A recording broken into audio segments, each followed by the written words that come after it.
تو اگر ہم لوگ دیکھیں تو کہیں نہ کہیں اس کے جو ذمہ دار، یہ سوال صرف میرا نہیں ہے، یہاں پہ بیٹھے ہوئے علماء کرام کا نہیں ہے، یہ سوال ہر ایک مسلمان کا ہے، ہر ایک نوجوان کا ہے جس نے یہ لوگوں تک پھیلایا ہوا ہے۔ اگر آج کوئی شخص کہہ دے اے لو محمد صلی اللہ علیہ وسلم، تو ایسی صورت میں تمام لوگ اس کے اوپر کمنٹ لکھتے ہیں کہ اے لو محمد، اے لو محمد، اے لو محمد۔ مجھے بتائیے یہ لب کا جہاد، یہ جو لب کا جو نام آیا ہوا ہے، کہاں سے آیا ہوا ہے؟ عشق مصطفیٰ، عشق مصطفیٰ یہ نام کہاں سے آیا جانتے ہیں ہم؟ کیا ہم اس کے تعلق سے، اس کے معنی سے واقفیت رکھتے ہیں؟ کیا ہم لوگ کبھی یہ کہہ سکتے ہیں کہ ہم اپنی ماں کے ساتھ عشق کرتے ہیں؟ نعوذ باللہ۔ کیا ہم یہ کہہ سکتے ہیں کہ ہم اپنی دادی کے ساتھ عشق کرتے ہیں؟ نعوذ باللہ۔ عشق کے اندر جو پائی جاتی ہے ایک گھنونی چیز پائی جاتی ہے۔ عشق کے اندر باہمی ملاپ پایا جاتا ہے جو کہ صرف بیوی کے ساتھ جائز ہے، اور ہم لوگ اس کا معنی کس کے ساتھ استعمال کر رہے ہیں؟ بولیے کس کے ساتھ؟ نبی کریم صلی اللہ علیہ وسلم کے ساتھ۔ یہ ہم لوگوں کی وہ سناتن دھرم ماننے والا شخص، وہ ہندو مذہب کا ماننے والا شخص، ہمارا ملکی بھائی ہے، وہ اسے اپنے دھرم کے بارے میں مکمل طریقے سے معلوم نہیں ہے، لیکن وہ حلال کے تعلق سے ہم سے سوال اٹھاتا ہے، ہم پر سوالیں کستا ہے، وہ ہمارے اوپر تان و تشریح کر رہا ہے، وہ شخص ہمارے اوپر وہ سوال پھیلا رہا ہے کہ یہ جو حلالہ ہے، یہ حلالے کے ذریعے سے اپنی خاتون کو، اپنے گھر کی بیٹیوں کو، اپنے گھر کی عزتوں کو لوگوں کے سامنے جا کے تار تار کرتے ہیں۔ افسوس، شرم مگر ہم کو نہیں آتی۔ یہ کہاں سے آیا بھائی حلالہ؟ یہ فتنہ کہاں سے رونما ہوا؟ یہ فتنہ رونما ہوتا ہے مسلمانوں کی جانب سے، یہ ہوا اس وجہ سے کیونکہ ہم نے قرآن و حدیث کی تعلیم کو پسے پشت ڈال دیا، ہم نے قرآن و حدیث کی تعلیم کو نہیں سمجھا۔ اللہ کے رسول صلی اللہ علیہ وسلم نے بیان فرمایا تھا ترکت فیکم امرین لن تضلوا ما تمسکتم بہما، اگر تم لوگوں کے درمیان میں دو چیزیں چھوڑ کر جا رہا ہوں، اگر تم نے ان دو چیزوں کو اپنے مضبوطی سے تھامے رکھا تو یاد رکھنا تم کبھی بھی گمراہ نہیں ہو سکتے ہو۔ لن تصلوا، کبھی بھی، ہرگز ہرگز نہیں۔ اور یہاں پر کیا کہا اللہ کے رسول صلی اللہ علیہ وسلم؟ جانتے ہو تمسکتم، خضو نہیں کہا، خضو کا معنی ہوتا ہے لے لے، خضو نہیں کہا کہ تم قرآن و حدیث کو لے لو، نہ نہ نہ، بڑی باریک بات بتا رہا ہوں، کان کھول کر سن لو، یہاں پر آئے ہیں ہم، یہاں قرآن و حدیث کی بات سیکھنے کے لیے آئے ہیں ہم، اگر ہم یہاں سے جاتے ہیں تو قرآن و حدیث کی بات لے کر جائیں کہ اللہ کے رسول صلی اللہ علیہ وسلم نے یہاں پر خضوع نہیں کہا، اللہ کے رسول صلی اللہ علیہ وسلم نے کہا تمسکتم بہما، جب تک تم انہیں مضبوطی سے تھامے رہو گے، تمسکتم بہما لن تضلوا ما تمسکتم بہما، کتاب اللہ و سنت، ایک ہے اللہ کی کتاب اور دوسری میری سنت۔ وَلَن يَتَفَرَّقَا، ان دونوں کے درمیان کبھی بھی ہرگز ہرگز بھی فرق نہیں کرنا، حَتَّى يَرِدَ عَلَيَّ الْحَوْض، یہاں تک کہ تم حوض کوثر پر آ کے مجھ سے ملاقات کرو۔ اسی حدیث کے اندر اللہ کے رسول صلی اللہ علیہ وسلم فرماتے ہیں لَعَنَ اللَّهُ الْمُحَلِّلَ وَالْمُحَلِّلَ لَهُ، حلالہ کرنے والوں پر، حلالہ کروانے والیوں پر اللہ کی رب العالمین کی لعنت ہو۔ کیا یہ مسلمان نے یہ حدیث نہیں پڑھی؟ کیا مسلمانوں تک یہ تعلیم نہیں پہنچی؟ اللہ کے رسول صلی اللہ علیہ وسلم کا یہ فرمان ان تک نہیں پہنچا؟ کیا اللہ کے رسول صلی اللہ علیہ وسلم کے فرمان سے انہیں واقفیت نہیں ہو سکی؟ اس میں غلطی کس کی ہے؟ غلطی کس کی ہے؟ ہماری؟ آپ کی؟ کس کی غلطی ہے؟ انگریزی تو پڑھایا بچوں کو، قرآن پڑھانا بھول گئے، ایک لفظ شریعت یاد رہا، احکام شریعت بھول گئے۔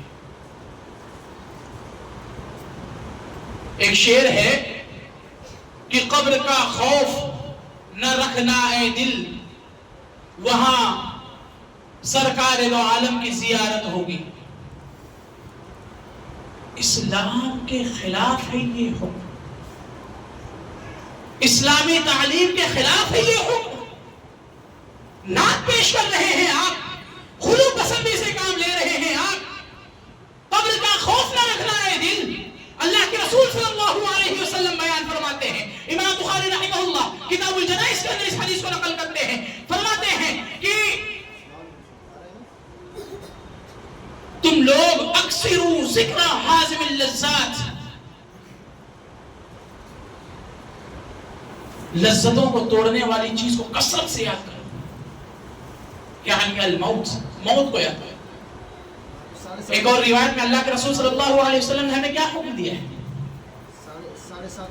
جاؤ قبروں کی زیارت کرو، فإنها تذکر الآخرہ، کیونکہ وہ جو قبریں ہیں یہ تمہیں آخرت کی یاد دلاتی ہیں. اور یہاں پہ شعر کیا کہا جاتا ہے کہ قبر کا خوف نہ رکھنا ہے دل. سب سے پہلی چیز یہ اسلامی تعلیم کے خلاف ہے. اگر نعت بھی پیش کرنا ہو تو ایسی نعت پیش کی جائے جہاں پر اللہ کے رسول صلی اللہ علیہ وسلم کو عبدیت کے حد رکھا جائے، انہیں وہ بشر ہے بشریت تک ہی رکھا جائے، عبدیت تک ہی محدود رکھا جائے، رسالت مرزا رسالت تک ہی رکھا جائے.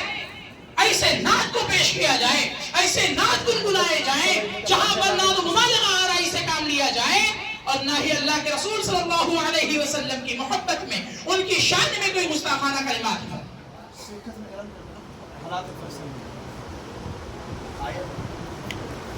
اب یہ چیز ہوئی کیوں؟ تعلیم سے دوری، قرآن و حدیث سے دوری. یہ شعر کس نے کہا تھا؟ کس امام کے ماننے والے ہیں بھائی آپ؟ امام ابو حنیفہ رحمہ اللہ کے ماننے والے ہیں؟ لائیے امام ابو حنیفہ رحمہ اللہ کی کسی کتاب سے ثابت کر کے بتائیے. امام ابو حنیفہ رحمہ اللہ کے نہیں ماننے والے ہیں؟ احمد رضا خان بریلوی صاحب کے ماننے والے ہو تو امام احمد رضا خان بریلوی صاحب سے کتاب ثابت کر کے بتائیے. احمد نقشبندی کے ماننے والے ہو نقشبندی سے ثابت کر کے بتائیے. ماتریدی کے ماننے والے ہو ماتریدی سے ثابت کر کے بتائیے. کس امام کے پیروکار ہو، جس امام کے پیروکار ہو، اس امام کا یہ قول ثابت کر کے بتا دے کہ ہمارے امام نے فلانے کتاب کے اندر مکمل حوالے جات کے ساتھ بتائے کہ ہمارے امام نے فلانے کتاب کے فلانے صفحے کے اوپر لکھا ہے کہ کسی کو بھی قبر کے تعلق سے ڈرنے کی ضرورت نہیں ہے. یہاں پر تو عالم یہ ہے، اٹھائیے کتاب الجنائز، امام بخاری رحمہ اللہ کی کتاب، امام بخاری رحمہ اللہ نے کتاب الجنائز کے اندر نقل کیا ہے حضرت عثمان بن عفان رضی اللہ تعالی عنہ جو ایک بار نہیں کئی ایک مرتبہ اللہ کے رسول صلی اللہ علیہ وسلم نے انہیں جنت کی بشارت دی ہے. عشر مبشرہ میں جن کا نام ہے، اللہ کے رسول صلی اللہ علیہ وسلم نے جن کے تعلق سے پیشن گوئی کی تھی کہ یہ شہید ہونے والے ہیں، وہ صحابی جب قبر کے وہاں سے گزرتے ہیں انسانوں قطار روتے ہیں. غلام پوچھتا ہے کہ آقا آپ کیوں روتے ہو؟ کہتے ہیں کہ یہ وہ مسجد ہے، یہ وہ مقام ہے، اگر یہاں پر میرے معاملات تمام کے تمام حل ہو گئے، آگے کے تمام معاملات میرے حل ہو جائیں. یہ معاملہ اگر میرا آسان گزر گیا، اگلے تمام مراحل میرے آسانی سے گزر جائیں گے. لیکن اگر یہاں کٹھنائی آئی، یہاں اگر مصیبت آتی ہے، آگے اللہ خیر کرے. راوی حدیث کہتے ہیں حضرت عثمان بن عفان رضی اللہ تعالی عنہ جب روتے ہیں اس قدر روتے ہیں کہ ان کے داڑھی آنسوؤں سے تر ہو جاتی ہے. اور یہاں یہ شاعر کہتا ہے کہ قبر کا خوف نہ رکھے دل، اور مسلمان اسے گنگنا رہا ہے.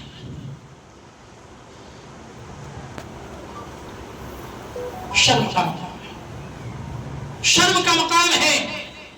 چلو پانی کے اندر ڈوب کے مرنے کا مقام ہے یہ کہ ہم ایسے شاعروں کو پسند کرتے ہیں، ان کے شاعروں کو گنگناتے ہیں جو کہ اسلامی تعلیمات کے خلاف کام کرتی ہے، جس کا معنی و مفہوم اسلامی شریعت کو تار تار کر رہا ہو.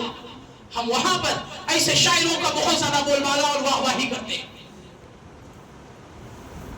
ایسی ایک نہیں سینکڑوں باتیں آپ کے سامنے رکھ دوں، ایک واقعہ نہیں سینکڑوں واقعات آپ کے سامنے رکھ دوں کہ صحابہ کرام رضوان اللہ علیہم اجمعین جب قبر کے پاس سے گزرتے تھے، اللہ کے رسول صلی اللہ علیہ وسلم کی تعلیم ان کو اس چیز کو، اللہ کے رسول صلی اللہ علیہ وسلم کی تعلیم انہیں اس چیز پر آمادہ کرتی تھی کہ ان کے آنسو زاروں قطار نکل جاتے تھے.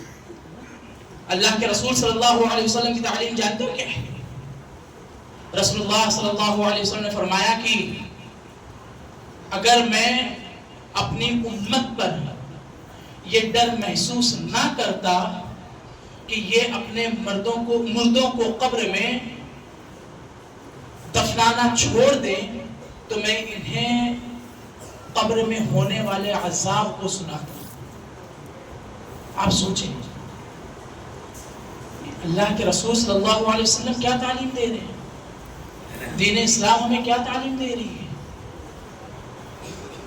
بھائی یہاں پر وہ معاملہ نہیں چلتا کہ دامن مصطفیٰ پکڑ کے مچل جائیں گے, نہ یہاں پہ تمام یہ چیزیں نہیں چلتی ہیں کہ بس بول دو نعرے تکبیر اللہ اکبر, نعرے رسالت یا رسول اللہ. یہاں وہ چیزیں نہیں چلتی ہیں. یہاں چیزیں چلتی ہیں تو قرآن و حدیث کی چیزیں چلتی ہیں. یہاں چیزیں چلتی ہیں تو اللہ کے رسول صلی اللہ علیہ وسلم کی جس بات پر مہر لگی ہوتی ہے وہ باتیں چلتی ہیں. یہاں پر جو عمل ہوتا ہے وہ عمل ہوتا ہے جو اللہ کے رسول صلی اللہ علیہ وسلم کی طرف سے آیا ہوا عمل ہو. اگر کوئی بھی عبادتی معاملہ, اگر کوئی بھی ایسا عبادت ہو جس پر اللہ کے رسول صلی اللہ علیہ وسلم کا قول و فعل نہیں, تو یہ مسلمان کبھی کرتا نہیں اس چیز کو. تو میں ایک چھوٹا سا جو میسج دینا چاہتا ہوں وہ یہ کہ جو کوئی بھی سناتن دھرم کا ماننے والا ہو, بدھ دھرم کا ماننے والا ہو, کسی بھی مذہب کا ماننے والا ہو, مکمل مسلم معاشرے کو بدنام نہ کرے, بلکہ ان لوگوں کو پکڑے جو لوگ اس چیز میں ملوث ہیں. ان لوگوں سے جا کر بات کرے, ان لوگوں کے اوپر تعین و تشریح کرے, ان لوگوں سے سوال اٹھائے جو لوگ قرآن و حدیث کو چھوڑے ہوئے ہیں, جو لوگ اسلامی احکامات کو چھوڑے ہوئے ہیں, نبی کریم صلی اللہ علیہ وسلم کی تعلیمات کو چھوڑے ہوئے ہیں. اسی طریقے سے ساتھ ہی ساتھ میں میسج ان لوگ کو بھی دینا چاہتا ہوں جو لوگ اللہ اس کے رسول صلی اللہ علیہ وسلم کی تعلیمات کا کھلواڑ کر رہے ہیں, دھجیاں اڑا رہے ہیں. ان لوگوں سے گزارش ہے کہ اپنے اماموں کے گریبانوں کو پکڑو, اپنے اماموں سے سوال کرو. جیسے ہی اپنے اماموں سے سوال کریں گے, امام صاحب کیا کہیں گے جانتے ہیں؟ نہیں, ہم سے سوال کریں گے بدین ہو گیا ہے تو, ارے فاسق ہو گیا ہے تو, ارے فاجر ہو گیا, امام سے سوال کرنے آیا. ان کے سامنے یہ سورہ حجر کی آیت کریمہ پیش کریں, پارہ نمبر 26 سورہ حجر, سورہ آیت نمبر 6. اللہ رب العالمین نے قرآن مجید میں فرمایا یا ایھا الذین آمنوا ان جاءکم فاسق بنبأ فتبینوا. یہ خطاب ہے اے اہل ایمان. کیا فرمایا اللہ رب نے؟ یا ایھا الذین آمنوا, اے ایمان والو. اگر تم مانتے ہو نا اس چیز کو کہ ہمارے اندر ایمان ہے, اگر تمہارا دعویٰ سچا ہے کہ ہاں تم مومن ہو, تم اہل ایمان میں ہو, تو یہ خطاب تم سے ہے, اللہ رب العالمین کا حکم تم سے ہے. اے ایمان والو ان جاءکم فاسق بنبأ, اگر کوئی فاسق آدمی تمہارے پاس کوئی خبر لے کر آتا ہے فتبینوا, اس کی تفتیش کرو, اس کے تمام کے تمام جو بیچ کے اندر گھس جاؤ. ہم لوگ کیا کرتے ہیں جب دکانوں پر جاتے ہیں, ایک حقیر سی چپل لیتے ہیں, چپل کو مروڑتے ہیں, اس کو کھینچتے ہیں, دکان والے سے پوچھتے ہیں یہ کمپنی جو ہے ویلڈ کمپنی ہے نہیں ہے؟ دکان والا کہتا ہاں بھائی پیراگون کمپنی ہے, سالوں کا تجربہ ہے, لاکھوں لوگوں کا اعتماد ہے اس کمپنی پر. کیا خریدنے گئے تھے بھائی؟ چپل. کہاں پہنتے؟ سر میں, پیر میں, پیر میں پہننے کی چیز گئے دکان پہ خریدنے, کھینچ کر دیکھا, مروڑ کر دیکھا, کیا کہا بھائی ویلڈ کمپنی تو ہے نہیں ہے. دکان والا کہتا بھائی سالوں کا تجربہ ہے کمپنی کا, لاکھوں لوگوں کا بھروسہ ہے, اس کے باوجود ہم کیا کہتے ہیں اچھا بھائی وارنٹی کیا لوگے اس کی. لیکن جب بات دین کی آتی ہے آمنا وصدقنا, سب کچھ ٹھیک ہے, رفع الیدین ٹھیک, نہیں کرنا ہے نہ کرو وہ بھی ٹھیک, آمین بالجہر ٹھیک.